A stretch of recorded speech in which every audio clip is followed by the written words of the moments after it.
The boy sat at his computer, immersed in his third attempt at surviving the zombie apocalypse. Confidence surged through him as he secured a bat, convinced it was the smartest choice in a world where ammunition was scarce and guns only attracted more undead. In his mind, a bat would always be the weapon of survival.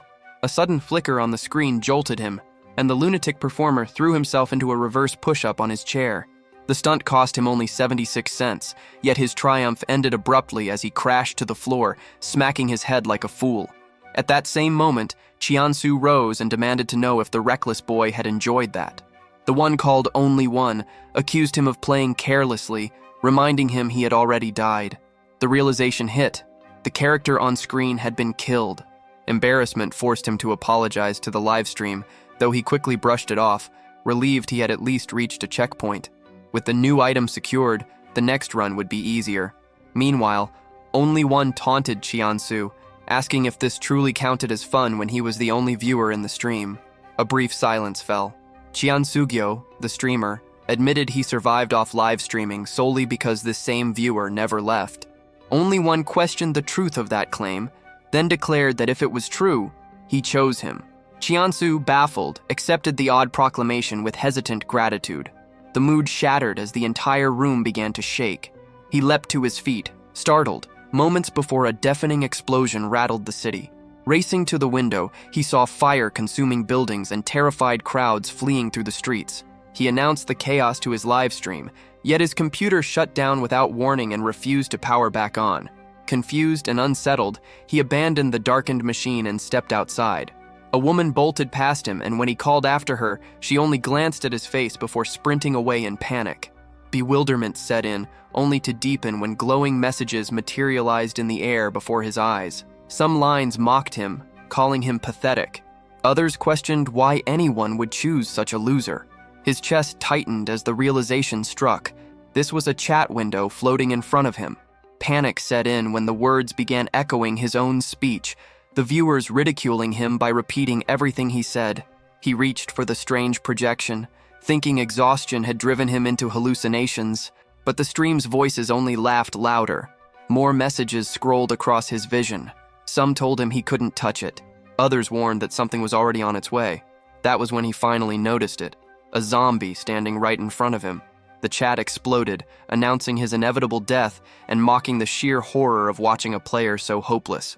His mind refused to process the situation before the creature lunged, forcing him backward. Instinct saved him.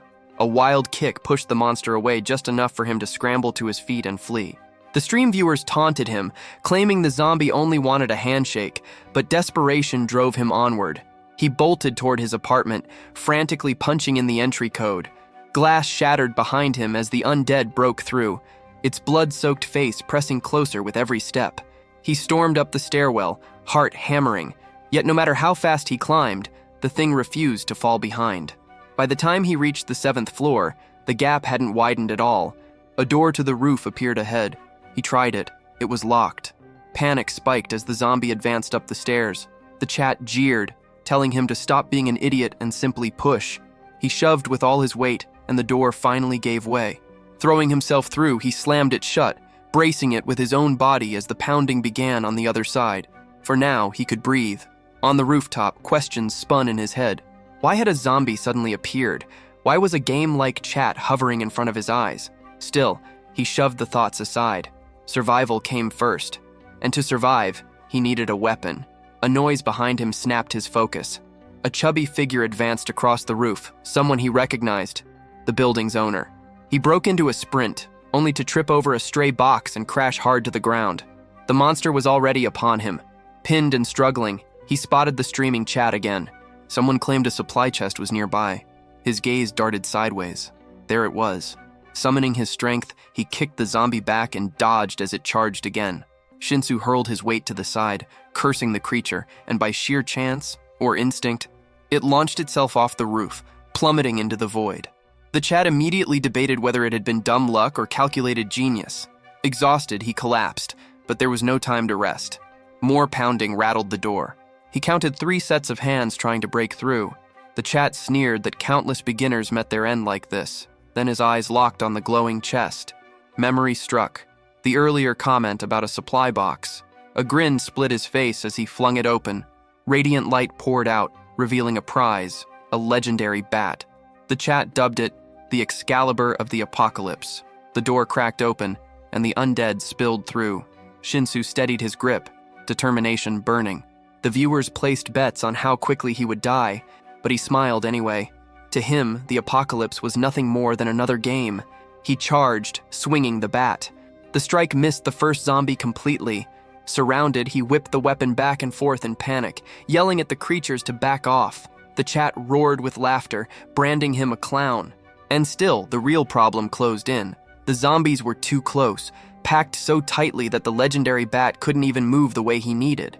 Pinned down, he tried to restrain one zombie, but another closed in from behind. Instinct took over. He released the bat and hurled himself to the ground, narrowly avoiding a bite. The creatures crowded him, the space too tight for swinging any weapon. Forced into a desperate gamble, he wriggled free and broke through the horde. Against all odds, he slipped past, leaving the chat stunned at his sudden burst of skill. Back inside his room, the flood of comments shifted. Viewers admitted he was more impressive than expected. Yet Cheonsu quickly realized the grim truth. Both his computer and his phone were dead. When the chat demanded to know where he was going, he focused on one thought: reaching his parents' house. Without hesitation, he mounted his bike and sped away, age doing nothing to slow him. The commentary scrolling across his vision was ignored now. Only family mattered. Checking the fuel gauge mid-ride, a blur shot across his path. The bike toppled and he skidded to the ground. Messages spiked, asking if that thing had been a tongue. Confused, he turned, and the chat supplied an answer: a hellish frog. Shock struck. This wasn't a zombie. It was a monster, alive and real. His disbelief lasted only seconds before a whip of tongue lashed out. He dodged, and another stream comment appeared. A ruler materialized alongside it, sparking an idea. Sprinting into a tunnel, he used its sharp turns to evade the creature's strikes, buying himself precious seconds. Some of the supplies he had carried still survived the crash. Cornered again, he gripped a Molotov tightly, daring the frog to advance. The chat praised his nerve as the monster charged with a violent headbutt. He dodged and hurled the flaming bottle, but the fire clung uselessly to the creature's hide.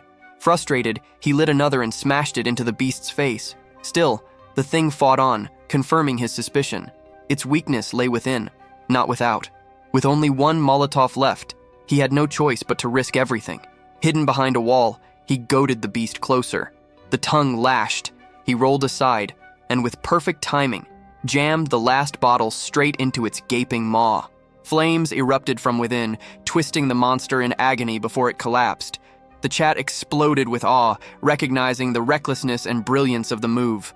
Breathing hard, he declared it finished, though the messages warned him not to lower his guard.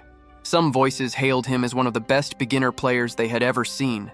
He frowned, questioning why they described his life as though it were a game. But in the end, he chose not to care. Real or not, he would accept it. He vowed not to die like an idiot. At that instant, a notification appeared. An achievement unlocked, along with a new ability, the power to record his feats. Staring at the glowing message, he was certain of it now. This was no ordinary reality. It was exactly like a game. And so, he ordered the skills panel to open. The aggro skill granted him greater power the more creatures surrounded him. The save record skill allowed fragments of that strength to solidify as permanent attributes, ones he would always carry. The realization struck. This ability demanded he hurl himself into danger to grow. He shut the panel, set the thought aside for now, and returned to his mission of finding his family. The wreckage of the frog had left his bike destroyed, forcing him to continue on foot. When he finally reached his home, disbelief gripped him. The house looked as if a colossal beast had taken a bite straight out of it. He stumbled inside, calling for his parents, desperate for a response, but the rooms echoed hollow and empty. Memories surfaced. His parents always left notes. He scoured the house, searching, until in his own room he found a scrap of paper. His father's handwriting declared that they had evacuated with soldiers from Division 7.5 and that they would meet again soon. Relief came with caution. At least now he had a lead. The chat ridiculed him, sneering that even his parents had abandoned him. He muttered to himself, unsettled.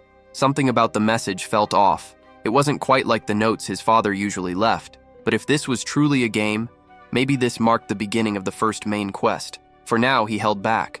With only one clue, rushing would be reckless. He rummaged through the cupboard and uncovered canned sardines. The chat mocked his calmness, but he brushed it off, deciding to eat first before choosing his next step. Then, noise. Something stirred near the house. Creatures shouldn't be here. Another sound echoed through one of the rooms. He moved carefully, following it. At a window, a zombie clawed its way up. He struck its hand and slammed the frame shut. Instantly, the aggro skill triggered. 1 enemy in 10 minutes. The reminder hit him. Each pursuer added 10% strength. Testing it seemed the only option. At another door, he smashed the zombie breaking through, bringing the count to 2. Excitement surged. He pushed further. At a third door, another fell. Then the 4th, the 5th, 6th, and 7th followed. He didn't stop until all of them lay silent, their struggles stilled. Gazing at his own hand, he could feel it. His body was undeniably stronger. But then came another sound, this time from the kitchen. His aggro window was running down, only a minute left. He crept forward, tension biting at him, while the chat speculated on who would come out on top.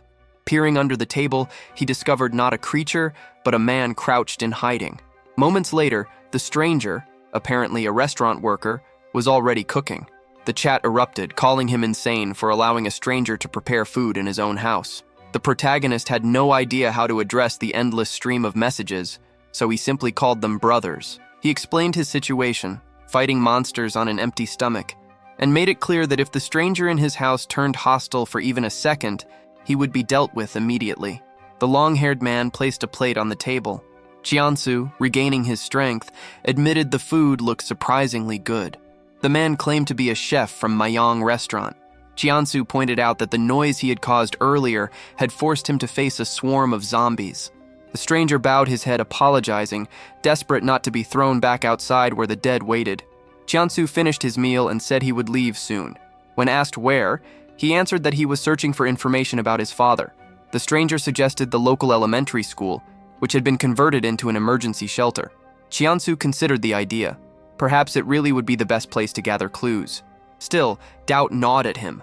Was this man even real, or just an NPC scripted to guide him along? In the end, he accepted the suggestion. The man introduced himself as Mingyu Zhang. Cheonsu thanked him for the food and said it was time to move. When asked about transport, Mingyu admitted he had none. Cheonsu told him they could use a bike from the garage, then returned to his room to gather supplies. He grabbed a hammer, only to be interrupted by a scream. Mingyu's voice. Cheonsu bolted outside. A massive titan-like zombie had Mingyu in its grip, the man thrashing helplessly. The chat identified it as the big mouth type, stronger than even the frog-like abominations. Some claimed it must have been the creature that had bitten his house earlier. Panic surged. He sprinted, but the comments screamed warnings. If he tried to save Mingyu, he would die. The next heartbeat, he was already on the bike, fleeing. When he looked back, the towering monster was chasing, a timer appearing above. 10 minutes. He pushed harder on the pedals, but the creature was fast. Too fast. At this pace, it would devour him before he could escape. Then he spotted it. Another bike, Mingyu's, lying where it had been dropped. 2 more zombies clung to him now. In a reckless dive, he hurled himself toward the spare bike, mounted, and tore forward, the monster's claws swiping just behind him. The chat went wild with disbelief. But the danger wasn't over. The beast was still at his side, jaws wide, hunger endless. And Cheonsu declared through the stream of comments that he wasn't the type to collapse without a fight. The scene shifted to the shelter, where a group of soldiers and civilians were pushing the last stragglers through the gates of the elementary school. A heavy-set man shouted that Mingyu was still out there and begged them to mount a rescue. Another dismissed him coldly, saying Mingyu was probably dead, and urged him to get inside before it was too late. Arguments rose among the crowd, some demanding the gates stay open a little longer. Among them, a man in a white bandana nudged his companion, insisting they slip through the entrance while they still could. Then the roar of an engine cut through the chaos. A motorcycle approached at high speed, its rider dragging attention with him like a storm. The crowd turned, eyes widening as Cheonsu braked to a stop. The man who had been causing the commotion recoiled in fear, staring at what Cheonsu carried on the back of the bike. Whispers spread, speculation turning dark. Was it a body? The rider grinned, feeding the unease. The chat erupted, claiming he lived only to draw attention. One man recognized the vehicle immediately, Mingyu's bike. He demanded to know how Mingyu was. Cheonsu answered flatly, dead. Confusion followed, voices demanding more explanation, but he offered none, only asked who led the place. Before anyone else could speak, a man stepped forward wearing a police department badge. He introduced himself as Sujin, the officer coordinating the evacuation. Cheonsu gave his name. Sujin's eyes narrowed when he noticed what Cheonsu carried, fragments of the monster. He asked directly if that was truly a piece of it. The boy was startled by the knowledge, and Sujin explained they had lost many people to that beast. He wanted to know what happened. Cheonsu's response was blunt. He killed it. The claim froze the crowd. Disbelief spread like wildfire. Killing such a creature was beyond imagination. The memory of the fight replayed in his head. The bike racing, the beast tearing buildings apart like toys, the chat hurling doubts and mockery. He had asked if they wanted to bet on his survival. They demanded to know the wager, and he had answered, his life. The monster had chased relentlessly, showing no fatigue, while Cheonsu forced a promise from the spectators that if he lived, they would owe him. The chat had jeered, claiming there was nothing to gain and that failure was certain. Only one voice, that same strange viewer from before, accepted the deal. With a reckless grin, Cheonsu had sped for the tunnel. The creature, massive and unstoppable, slammed into it at 100 miles per hour. Now back at the shelter, he told Sujin he would explain later, and added that he was also looking for a safe place. The guards wanted to check him for infection before letting him in, but the civilians pushed back, declaring him a hero who deserved immediate entry. After inspection confirmed he was clean, he prepared to leave, only for someone to call after him. It was the man from earlier, asking again if Mingyu had really died. Cheonsu repeated himself and demanded to know if the man had been close to him. The man admitted he was the owner of the restaurant where Mingyu had worked. Cheonsu explained curtly. They had made a plan together, but the monster had shattered it. He reminded the man he hadn't stolen the bike nor anything else, and had no reason to be accused. Then he added one last detail, that the tofu soup Mingyu had cooked would stay in his memory forever. The chat mocked him viciously, claiming he had forced the poor man to cook only to play righteous now. The restaurant owner was left speechless as Cheonsu swung onto the bike once more. Without another word, he left the shelter behind. As Cheonsu neared the school, a blue suitcase lay abandoned on the road. A message materialized before his eyes. He was leaving the tutorial. From now on, the information panel would be his only lifeline. What froze him wasn't the panel itself, but the word tutorial. Other messages poured in, announcing that this was where everything truly began.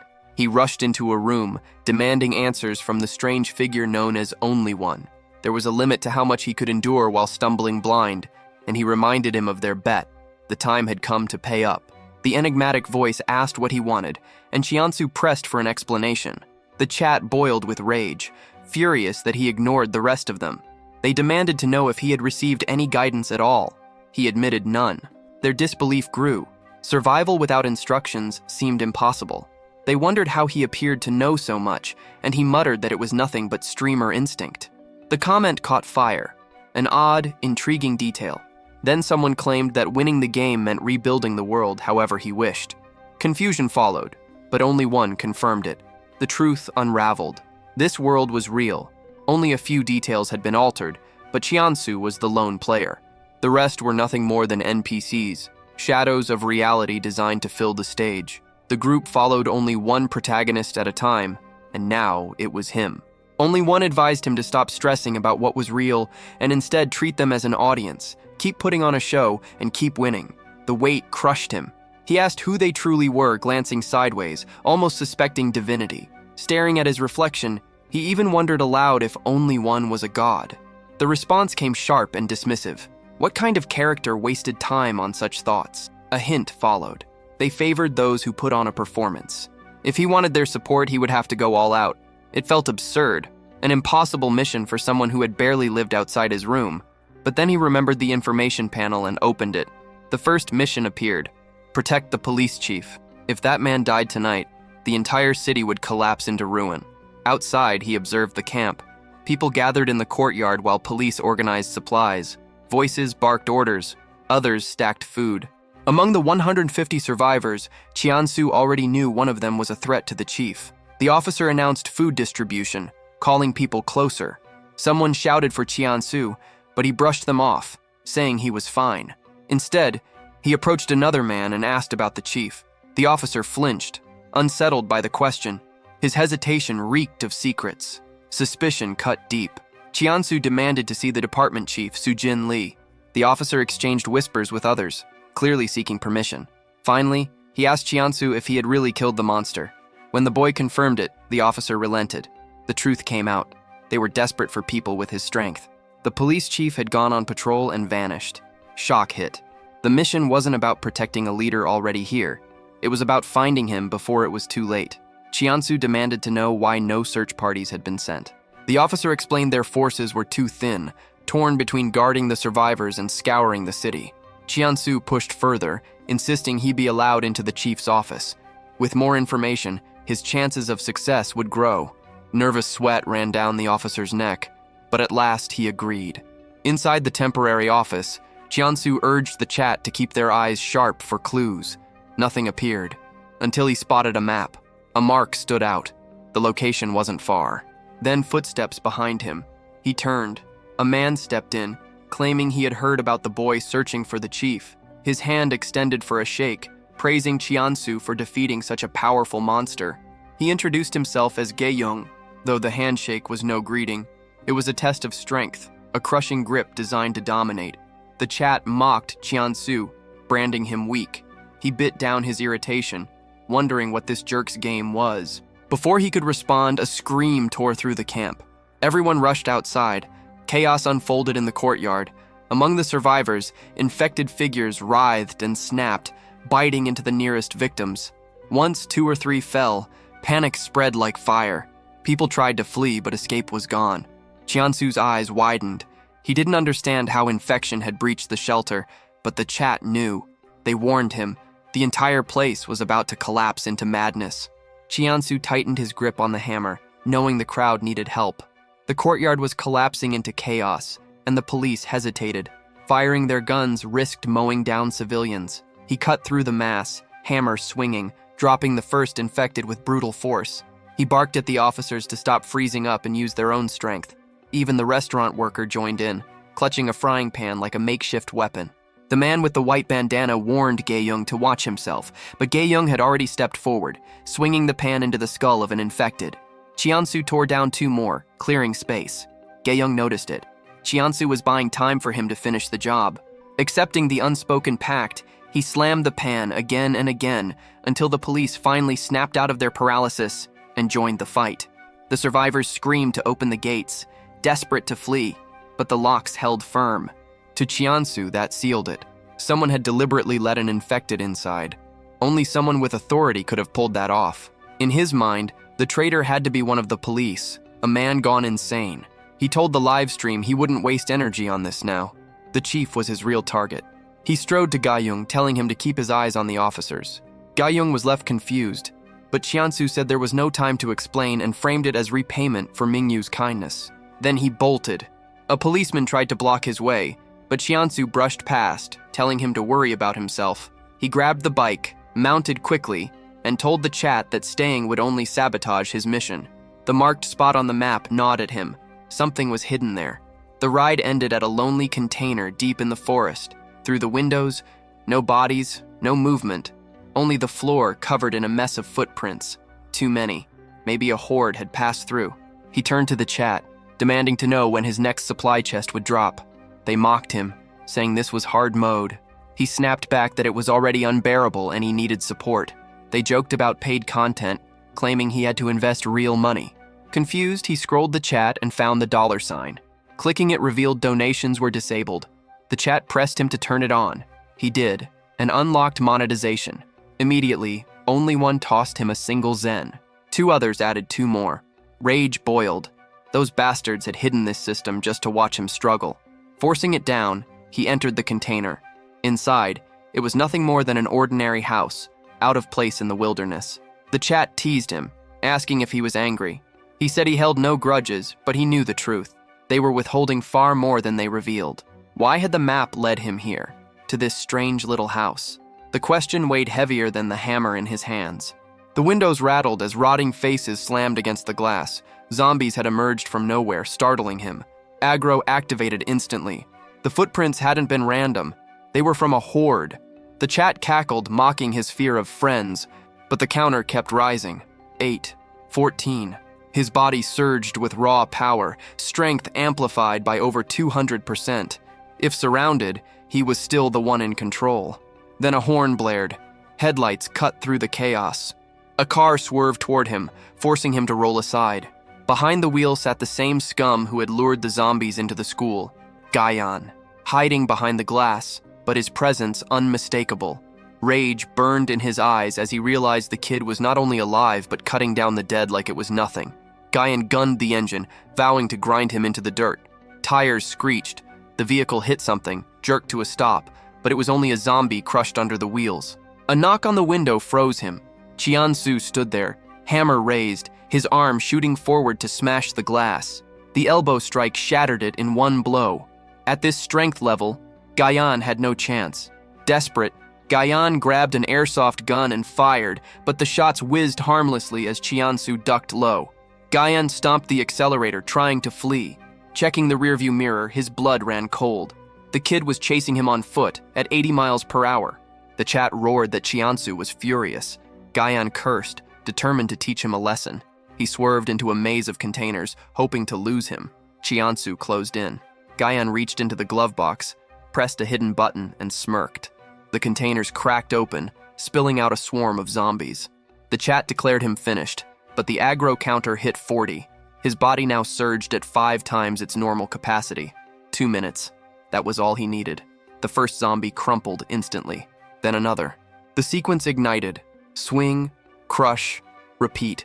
Still, the swarm was endless. His gaze locked on Guyon, parked under a tree, fumbling with his phone. Cheonsu sprinted, smashed through the side window before Guyon could react, and pinned him in place. The demand was simple. The police chief's location. Guyon's hand twitched toward his waist, but Cheonsu caught it, slamming it down. The chat warned of his other hand. He immobilized that one too. Guyon choked out questions, baffled by this monstrous kid. Cheonsu's only answer was that he had the backing of countless fans. One brutal kick sent Guyon sprawling across the seat. Now behind the wheel, Cheonsu claimed the car. Guyon, unconscious and drooling, slumped like dead weight. A pair of handcuffs glinted in the console. The chat joked he'd earn money by locking the bastard there. The idea amused him, until groans rose outside. The zombies were closing in. With a smirk, he cuffed Guyon and shifted gears. The engine roared. The car tore forward, plowing through the infected, crushing bone and flesh under its wheels. He cursed himself for not paying closer attention to the panel. The notification had clearly said from the start that Police Chief Mayong was at the food school. There was no reason to be here. Then, a blue teddy bear rolled across the asphalt, and instinct made him slam the brakes. The toy spun and hopped, dancing across the road. The chat laughed. Viewers joked about the creepy doll. The stuffed bear straightened and walked. For a beat, he froze, uncertain what to do. The tiny thing looked directly at him, then bolted into the trees. Only one explained. This was the only bear, not a regular monster, a guider to reward chests. Guyon stirred in the passenger seat, and the chat debated whether Cheonsu would follow the bear. He grabbed a taser and ran a quick poll. 1 to keep Guyon out cold, 2 to shock him back under. The chat hammered 1, but he chose 2 and tasered Guyon into unconsciousness again. He climbed out and followed the little bear through the undergrowth until it led him to a chest. Opening it cost 5 zens. The shield icon hinted it wasn't a weapon. The chat prodded him to stop stalling and just open it. He ignored them and paid. Inside was a high-quality flashlight. Disappointed, he pocketed it anyway and turned back to the school. Back at the shelter, people spat about how stupid someone had been to let a zombie slip inside. Cheonsu said he'd been there the whole time and ordered calm. A call pulled him aside. Something needed his attention. In a corner, men asked if they had contacted Guyon Go. They needed to reorganize the police. Cheonsu suspected Guyon was behind the mess. He promised to handle the police chief himself. After all, the 3 of them were tied to this. What he didn't know was Guyon had been listening on the stairs. The bastards were plotting. Guyon saw men move toward the construction annex. There, someone found his jeep and Guyon, handcuffed and out cold. Realizing Cheonsu had been right, he tried to reach the boy. but a hand slammed across his face. Cheonsu had found him. Guyan stammered about the chief. He said the police chiefs were in the basement, guarded at the door. The scene cut to Cheonsu pressed against that door, listening to voices inside. He watched a man prepare a taser while the chat suggested he'd earn a zen by kicking the door in. So he did. One brutal boot to the back sent the guard sprawling and earned him a coin. He rose, hand reaching for a weapon, then stopped. He told the man who he was, the remnant of humanity the officer had lost. The guard fumbled his gun, fired wild shots, then clicked an empty chamber. Cheonsu smiled and pounded the man's face. One strike for Mingyu, another for the police. A final blow for everything that had happened. The chief lay unconscious. Cheonsu demanded the keys. The guard groped for a taser at his belt, but Cheonsu hammered it into his hand and zapped him instead, noting the damn things matched. He shoved the man and told him to say hi to Guyan. The chat pushed for blood, but Cheonsu held back. More threats were coming. He pivoted and neutralized a passing officer with a swift, silent strike. The chat cheered the cold efficiency. Cheonsu only scoffed that the man had been too loud. Coins chimed in the stream again. He felt the sharp lift of pride. From the doorway came a voice asking if he had really killed a cop. He turned, ready. It was time to finish this. He stepped forward and asked, offering a choice, how the man wanted to die. Arm, leg, chest, or the last option. He grinned at the sight of the terrified man, amused that someone who had shot him earlier now shook like prey. Another zen flickered onto the panel, and he gave a crooked nod as if to thank it. The man's screams stretched thin until they snapped into silence. The chat roared with laughter, mocking how he had sealed his own fate. Cheonsu, half embarrassed, wondered aloud what that fool had been doing. Outside, a commotion stirred. Heads turned just as he stepped back into view, dragging the real police chief with him. Officers swarmed, shocked, as he announced the traitors were bound in the basement. They sprinted off to confirm, leaving him for the first time with the feeling that he had finally cleaned up the mess. The panel blinked its warning. Staying too long in one area was dangerous. By the next morning, he lounged full-bellied inside a cabin, reflecting on how drastically things had shifted in a single day. That warning gnawed at him, though, and when he asked the chat what too long really meant, their silence was deliberate. Uneasy, he stood before a car until the police chief approached, asking why he was preparing to leave. Supplies were offered, gratitude voiced. Cheonsu remembered asking if the chief would simply expel the traitors, even after they had tried to kill him. The man had excused it. Hard to execute comrades, even treacherous ones. Cheonsu cut it short, saying he would handle it himself. Soon, the car roared across the road, the two traitors tied in the back. Officers begged him to stop, but his mood was black. When the chat joked that he was fixing the problem, one of the men was already bitten. The car hit nearly 80 before braking hard. The back seat was empty, ropes loose. He muttered that an accident had taken care of it. Back at the camp, the chief thanked him. Cheonsu accepted the supplies and the car, brushing off a request not to leave without goodbyes. He sat behind the wheel, fiddling with the flashlight. Its purpose remained a mystery. The chat told him to relax and wait. Reluctantly, he agreed and drifted to sleep. Cold ripped him awake. The air was off, yet frost coiled through the car. His pulse spiked when movement flashed in the rear view. A cloaked, skeletal figure sliding closer.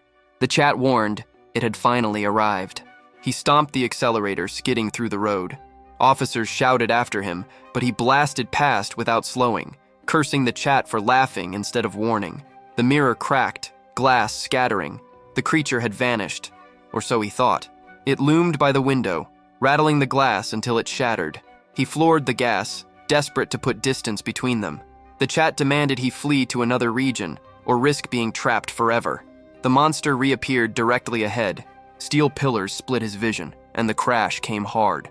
Airbags burst, bruising him more than saving him. Staggering out of the wreck, he pulled his gun and fired. Bullets tore into bone but did nothing. The thing was immortal. Adrenaline drove him down a corridor, lungs burning, legs numb. The chat whispered that this looked like his last run.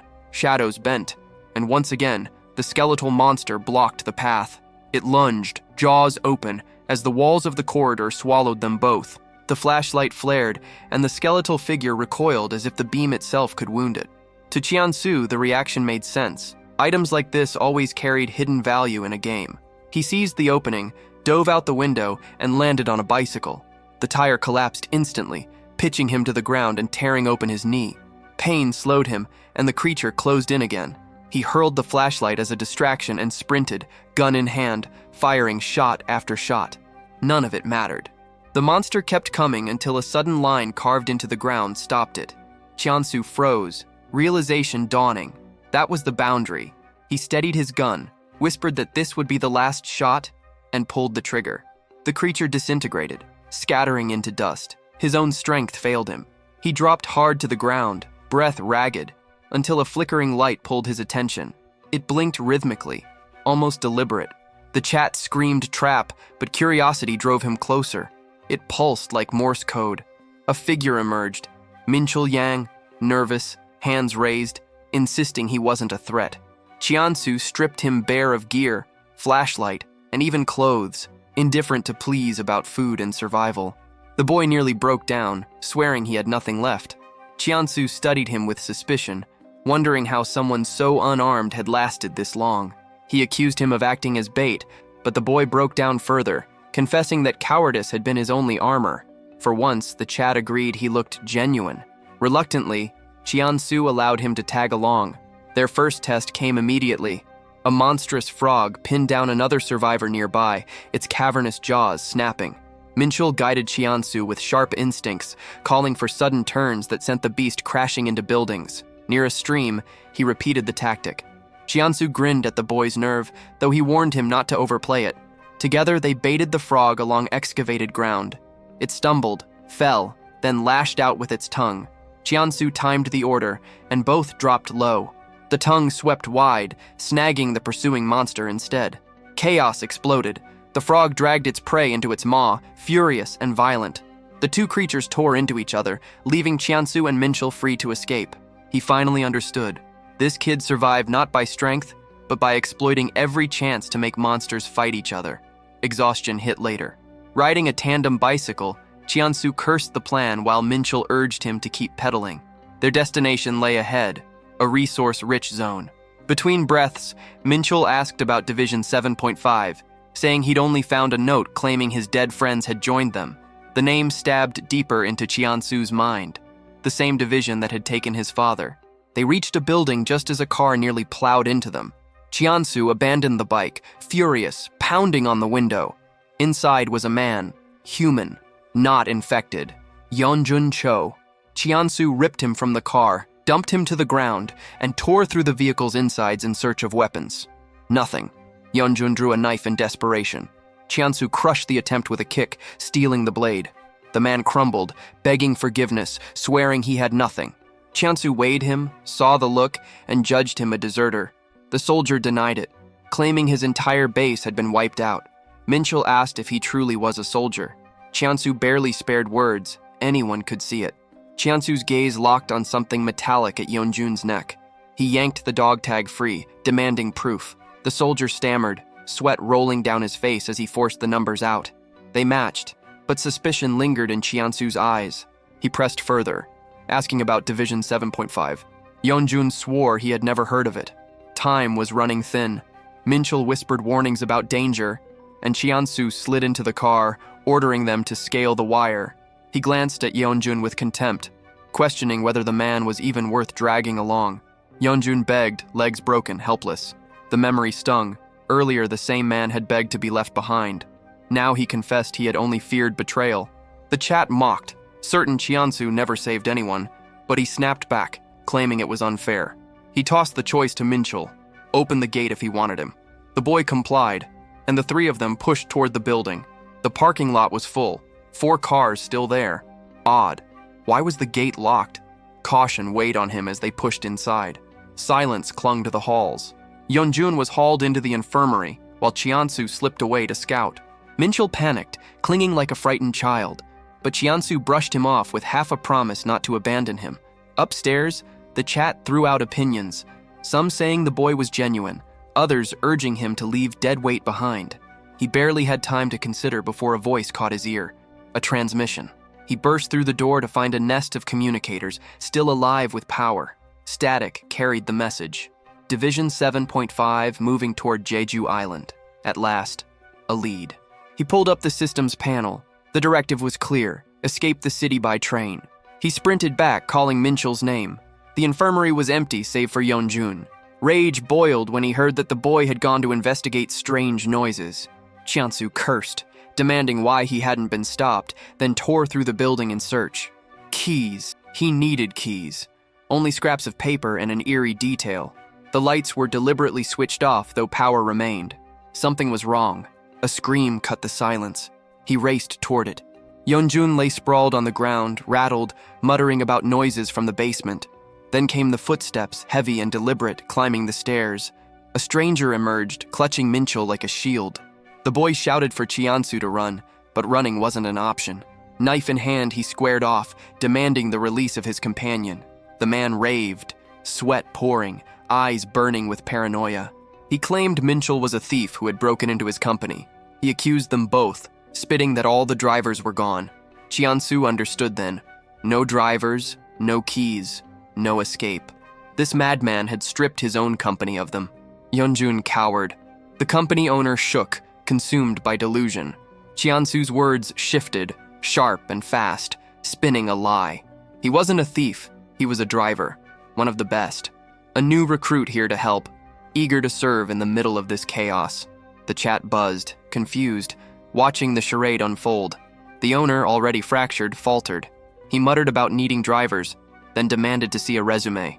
The company owner's delusion caught Cheonsu off guard.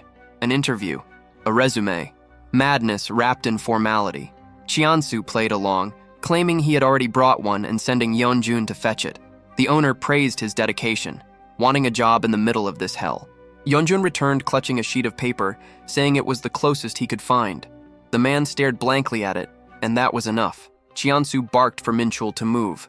He rammed the deranged CEO with a shoulder and snatched Yeonjun's crutch, smashing it into the man's body. Minchul followed orders, pinning his limbs while Cheonsu ripped the keys free. Moments later, they bolted for the car. Yeonjun was thrown into the driver's seat, and the order was simple: head for the train station. But the street dissolved into chaos. People scattered in terror, marked with a grotesque eye on their backs, fleeing from a massive spider thing that blotted out the road behind them. Cheonsu's gut tightened. Yeonjun floored it, clueless, steering blind as the monster closed in. The company owner broke free in the back, shrieking about his taxi. Cheonsu ordered a sharp turn, and Yeonjun spun the vehicle back toward the main entrance. The deranged man screamed for his precious cab until it came barreling forward with the monster snapping at its heels. They drifted hard, and the creature smashed through a building as they shot down another street. Breathless, Yeonjun demanded to know if Cheonsu had really used the man as bait. Cheonsu, half spent, muttered that the CEO had turned out to be useful after all. Minchul agreed. Sometimes survival demanded ugly choices. Then the blue line appeared. They crossed it, and the system registered another checkpoint. Missions unlocked, riskier objectives promising better rewards. The chat exploded, hyping him up. The card maxer finally set to shine. Cheonsu tested it, asking if Minchul could see the chat. The answer was clear. The boy couldn't see or hear anything when Cheonsu spoke directly to them. No functions displayed, no explanations. The maxed-out viewer dropped a zen and promised he'd understand soon. Cheonsu reached toward the panel, anxiety gnawing at him, when the sound of pounding footsteps cut the air. The creature was still after them, gaining fast. Cheonsu urged Yeonjun to push harder, but the engine was already screaming. The spider thing moved quicker on straight roads, closing distance with each stride. He demanded another route, but Minchul shook his head. Pressed, the boy finally suggested the mountain road. Dangerous, slower, but a chance. They swerved uphill, the monster crashing behind them. Yeonjun warned of a sharp bend ahead. Cheonsu demanded a plan, and Minchul's voice cracked. Just keep going. The creature wouldn't be able to brake in time. Cheonsu turned to the chat, desperate for a mission. The replies mocked him, calling him doomed. Then the card maxer struck again.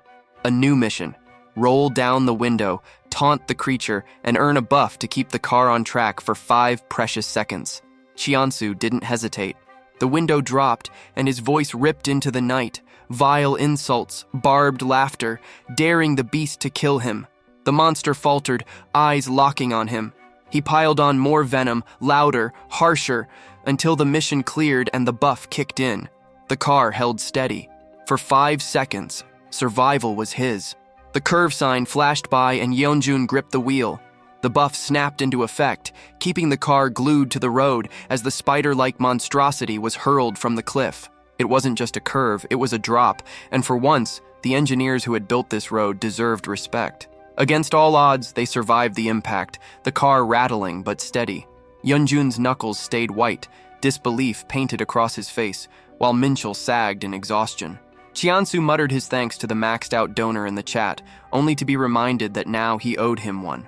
Time passed. They rolled toward the station, but the sight that greeted them was eerie. The place was barren. No survivors, no movement, nothing but silence despite the radio message promising more. They stashed the car out of sight and approached on foot. Yeonjun worried aloud about zombies, but Cheonsu dismissed it. He would handle it. Minchul hesitated, but Cheonsu reassured him and then roared into the night, summoning the infected.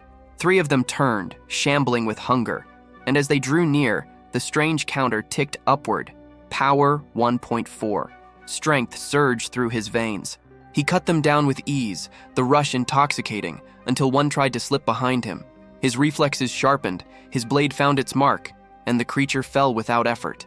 The chat buzzed with praise, calling him brave, calling it growth. He spat at the screen, telling them to stop filling the air with such cringe.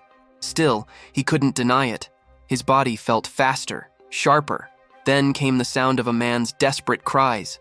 A name spilled from his throat, familiar. The city's mayor. Cheonsu narrowed his eyes, wondering if the man was connected. He asked the chat if saving him was worth it. Most screamed no. The maxed-out donor screamed yes. Cheonsu decided he couldn't ignore it. The zombie toppled dead before it could finish the job. The man beneath wept and babbled.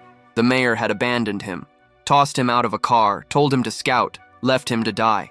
He warned that this station was overrun and begged them to try another, but Cheonsu pressed him for details. The mayor was inside, guarded by others. That was enough. This felt like a story mission. In front of the station, the survivor scanned for his friends and found nothing. Cheonsu introduced himself, steady and cold. Cheonsu Huang. The man stopped suddenly, pointing ahead. A figure in the dim light. A child. His mouth opened to call out, but Cheonsu clamped a hand over it, furious. No child would survive here alone. Up close, the chat groaned about his cursed luck. He asked if it was truly that dangerous, demanding a reward. The chat offered nothing. Then the maxed-out donor dropped 100 zens. Cheonsu froze. A single zen equaled 10,000 won.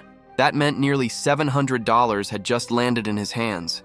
He squeezed the man's mouth tighter, grateful for the stake. The girl wasn't human. He would deal with her. But she turned. She ran. Panic overtook the survivor. He bolted down the stairs screaming and collapsed right in front of the lurking monster. His voice broke as he cried out that there was another one. Then it was too late. The beast tore into him, ripping him apart in seconds. Cheonsu stared, confused by the stupidity of it, while the chat clarified with grim amusement. She wasn't a girl. She was a silent. The name alone gave it away. Silent Girl. A monster that hunted by sound. Cheonsu froze as the system pulsed with a new mission from the one who called himself the new master. The rule was simple. He couldn't move until the creature passed. The reward was an ability to make someone deaf for 1 minute. High risk, high reward. The girl crept closer, her head tilting, her hollow stare brushing over him. Sweat poured down his temples, his body trembling, but he didn't flinch. The chat hissed, asking if she was looking directly at him. Seconds stretched into eternity. Finally, she drifted past. The mission cleared, and the new ability burned into his system. He crept to the fallen survivor's body, still intact. He rifled through the wallet for a name, confirmation of who he'd just failed to save. But as he turned, the corpse twitched, rising. Without hesitation, Cheonsu struck it down a second time, cursing under his breath. No more delays. He sprinted deeper into the station, praying the silent wasn't nearby. Then he heard it, Minchul's desperate scream. A silent girl clawed through a bathroom door, hunting them. Cheonsu paused, weighing the risk, tempted to turn away. The new master intervened again. Mission: rescue Minchul and Yeonjun. Reward: 20 zen. Too valuable to ignore. He ducked into a nearby diner. The chat jeered, asking if he was starving. He glanced at the timers in his hand. They didn't understand yet. He crouched low, watching the countdown. Inside the bathroom, Minchul and Yeonjun fought to hold the door as claws splintered wood. Then the beep sounded. The silent girls turned in unison. Cheonsu burst into view, hurled the timer across the hall, then another, each one dragging the monsters further away with its sound. With the path clear, he pulled them out. Minchul collapsed in relief. The chat mocked him for not using the new reward ability. He still had the skill to deafen an enemy, but it required touch. To lay a hand on a silent girl meant being ripped apart in an instant. Useless here. That was when Yeonjun admitted his ankle was broken. Cheonsu snapped at Minchul to help him, and the mission flagged complete. But the relief shattered when he heard a low groan. Yeonjun again. Only this time, his eyes burned with the sickly glaze of infection. His leg hadn't been broken. The bite had already spread. Cheonsu's rage flared. All this risk, all this effort, only to end like this. He seized Minchul's arm and dragged him away. From a distance, he looked back at Yeonjun and muttered an apology. There was no saving him.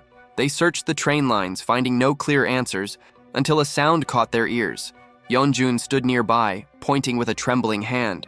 Cheonsu turned just in time to see the train, still powered, impossibly functioning. Yeonjun sagged, muttering, relieving himself in defeat, but Cheonsu stared at him with grim resolve. He swore he would never forget this man. Finishing the game meant honoring him, even if only as memory. At the station's edge, Cheonsu gripped Minchul's shoulder. His voice dropped to steel. If the boy wanted to live, he had to listen. The train would not come empty. It would bring something with it, something they didn't want. Minchul nodded, fear wide in his eyes. The intercom crackled. An announcement rang out. The train was arriving. They crammed themselves into a wooden crate as the train thundered past. The roar shook the platform, dragging the monsters in its wake, carrying them away like dust swept by a storm. Relief came too soon. Another locomotive followed close behind. Someone had used the first train as bait, clearing the path for the second. Cheonsu's gut twisted. That train was meant for the mayor. He bolted from hiding, ordering Minchul to stay put, and advanced toward the cars. The conductor stood at the front, but it wasn't the man who drew his eye. A woman's voice cut the air, demanding to know where the mayor was. Cheonsu recognized her instantly. Suyeon Jang, once paraded online as a symbol of hope, now hard-edged and furious. She accused Division 7.5 of deception, her tone far colder than the polished interviews he remembered. Minchul slipped from cover, gripping his pipe, ready to strike her down. Cheonsu halted him. Better to win her trust than fight. But Suyeon's eyes narrowed at the strangers approaching, already assuming they planned to steal the train. Cheonsu produced the card, claiming to be mayoral security. She scoffed at the idea, doubting his strength, but he insisted he carried information too important to waste. The chat laughed, already predicting the chaos. Then he dropped the bomb. The mayor was dead. Her face froze. Monsters had been lured here for this? She demanded answers. Cheonsu pressed the urgency. Leave now, or none of them would. She admitted she was under contract to recover the mayor, but relented. She would bring him to the shelter instead, so long as he explained later. Cheonsu pushed for Minchul too, framing him as just a student. She agreed, though confiscated the pipe with sharp disdain. The train rumbled to life. Then Yeonjun appeared, limping down the stairs, alive. Cheonsu muttered thanks. Survival owed to him. His relief shattered when a shove knocked him flat. More figures emerged.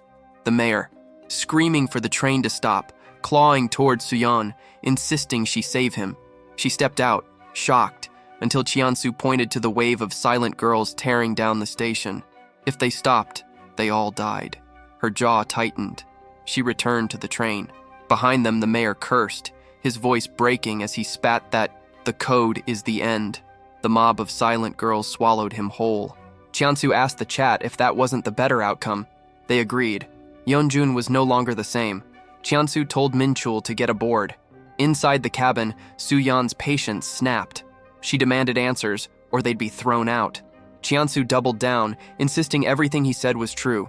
The mayor was gone. She slammed him against the wall, spitting that he thought she was a fool. Cheonsu admitted he never even met the mayor. Her fist struck his foot, making him stumble as she shouted for the truth. Cornered, he confessed. The card belonged to someone abandoned to die. He'd taken it to force his way through because the streets swarmed with creatures and survival left no space for honesty. She snarled that deception was still deception. He reminded her of her old interview, how she had called herself a light in dark times. He said he was one of those suffering people. Her face cracked. Anger shifted into embarrassment when he spoke her name. when he praised her as a beacon of hope. She flushed, claiming it was just a small article, hardly read by anyone. She turned away, her voice quieter, unsure whether he was mocking her or sincere. Finally, she relented. What's done is done. They would work together. Cheonsu pressed one more time, asking if she guaranteed their course to Daejin. She confirmed. Then he brought up Division 7.5. Her expression darkened. During the apocalypse, she said, they were the ones responsible for... They don't get them. If they wanted me to save people, then just tell me to save people, but they put on some weird conditions, right? Doesn't it seem strange? She've never heard of that unit before. Never met the person in charge. She've only talked to them through emergency channels. Wait, when did you drop the honorifics? She's 27 years old, he's older than me. He'll use honorifics then. He's 2 years younger. All right, definitely. It does seem suspicious. Then why does the 7.5 division need the mayor? Because the order is crumbling. That's why they needed him. The soldiers aren't listening. Wait, she doesn't know anymore because she only talked to them through the radio. They could have a lot more influence than I thought. Is it because they have a lot of pure-hearted citizens? He'll take note of that. He has to repay the favor for letting us on the train. As if you will. Hyung, Cheonsu Hyung. Why? What happened? Holy shit. Oh shit, that scared me. When did it get on? Maybe it was when they stopped. What's going on? Don't make noise. Is it confusing how empty the train is? It seems like it hasn't realized that we're inside here. What should we do? Should we get rid of it right now? Right here? No noises. If you enjoyed this video, don't forget to give it a thumbs up. It really helps. And for more content like this, make sure to subscribe and hit the notification bell so you don't miss any updates. Let me know in the comments if you'd like to see another part. I'd love to hear your thoughts. See you next time. Bye-bye.